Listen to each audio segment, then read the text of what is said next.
പത്തനംതിട്ടയിൽ അപ്രതീക്ഷിതമായി എത്തിയതാണ് അനിൽ ആന്റണി. PC ജോർജ് പ്രതീക്ഷയുമായി ഇരുന്നിടത്തേക്കാണ് അനിൽ ആന്റണിയുടെ വരവ്.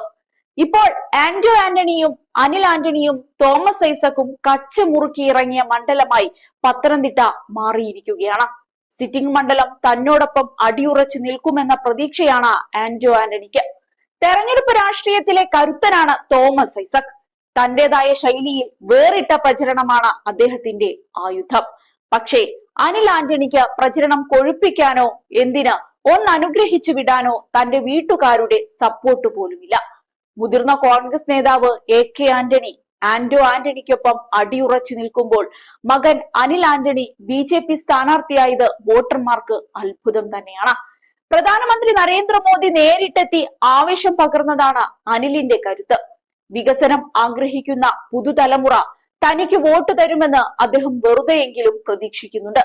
BJPയുടെ A ക്ലാസ് മണ്ഡലമാണ് പത്തനംതിട്ട. ശബരിമല കൂടി ഉൾപ്പെടുന്ന ഈ മണ്ഡലം പാർട്ടിക്കൊപ്പം പോരുമെന്ന് നേതൃത്വം കരുതുന്നുണ്ട്. ജനപക്ഷം നേതാവ് PC ജോർജ്, മകൻ ഷോൺ ജോർജ് എന്നിവരുടെ പേര് സ്ഥാനാർത്ഥി പട്ടികയിൽ ആദ്യം ഉയർന്നു കേട്ടിരുന്നു. പിന്നീട് അപ്രതീക്ഷിതമായിട്ടാണ് അനിൽ ആന്റണിയുടെ വരവുണ്ടായത്. അവഗണിച്ചതിലുള്ള നീരസം PC ജോർജ് പരസ്യമായി പ്രകടിപ്പിക്കുകയും അനിലിനെ അധിക്ഷേപിക്കുകയും ചെയ്തിരുന്നു. അനിൽ ആന്റണിയെ മണ്ഡലത്തിൽ ആർക്കും അറിയില്ല എന്നായിരുന്നു PC ജോർജ് പ്രതിഷേധിച്ചുകൊണ്ട് പറഞ്ഞത്. പിന്നീട് സ്ഥാനാർത്ഥി പ്രഖ്യാപനത്തിന് ശേഷം അനിൽ ആന്റണി നേരിട്ടെത്തി PC ജോർജിനെ ആശ്വസിപ്പിച്ചു. തന്നോടൊപ്പം വേണമെന്ന് ആവശ്യപ്പെടുകയും ചെയ്തു. എല്ലാ സമവായത്തിലെത്തിച്ചുവെന്ന് കരുതാമെങ്കിലും PC ജോർജിന്റെ മനസ്സിൽ എന്ത് എന്നറിയാൻ ഇനിയും കാത്തിരിക്കണം. എല്ലാ തടസ്സങ്ങളും മറികടന്ന് അനിൽ ആന്റണി പ്രചരണം തുടരുന്നത് വലിയ ആത്മവിശ്വാസത്തിലാണ്. മണ്ഡലത്തിന്റെ എല്ലാ ഭാഗത്തും എത്തിപ്പെടാനുള്ള ശ്രമത്തിലാണ് നേതാവ്. വീട്ടിൽ നിന്നാരും തന്റെ പ്രചരണത്തിന് വരില്ല എന്ന വിഷമം നേതാവിനുണ്ട്. വീട്ടിലുള്ളവർ തന്റെ രാഷ്ട്രീയ കാര്യങ്ങൾ ചോദിക്കാറു പോലുമില്ല. ആരോഗ്യം സൂക്ഷിക്കണമെന്നൊക്കെ എപ്പോഴും പറയാറുണ്ട്. പ്രചരണ രംഗത്ത് കൂടുതൽ സജീവമാകാൻ ശ്രമിക്കുകയാണ് താൻ. മണ്ഡലത്തിലെ എല്ലാവരെയും കാണുന്നുണ്ട്. ഇക്കാര്യത്തിൽ കോൺഗ്രസ് BJP എന്ന വേർതിരിവില്ലെന്നും അനിൽ ആന്റണി വിശദീകരിച്ചു.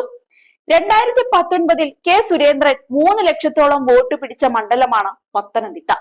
അതുകൊണ്ട് തന്നെ ഇവിടെ അനിൽ ആന്റണി തിളങ്ങുമോ എന്ന കാര്യം ഉറ്റുനോക്കുകയാണ് എല്ലാവരും. കഴിഞ്ഞ ദിവസം പുറത്തുവിട്ട മാതൃഭൂമി PMark സർവേ പത്തനംതിട്ടയിൽ ത്രികോണ മത്സരമാണ് പ്രവചിക്കുന്നത്.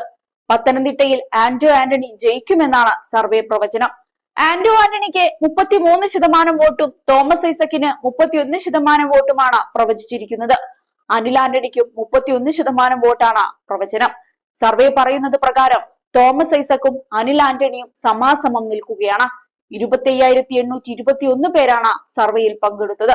മാർച്ച് 3 മുതൽ മാർച്ച് 17 വരെയുള്ള കാലയളവിലാണ് സർവേ നടത്തിയത്. ഈ സർവേ ഫലമാണ് ഇപ്പോൾ പുറത്തുവിട്ടത്. കഴിഞ്ഞ ദിവസം 7 മണ്ഡലങ്ങളിലെ സർവേ ഫലം പുറത്തുവിട്ടിരുന്നു. 7 മണ്ഡലങ്ങളിൽ 6 മണ്ഡലങ്ങളിലും കോൺഗ്രസ് വിജയിക്കുമെന്നാണ് പറയുന്നത്.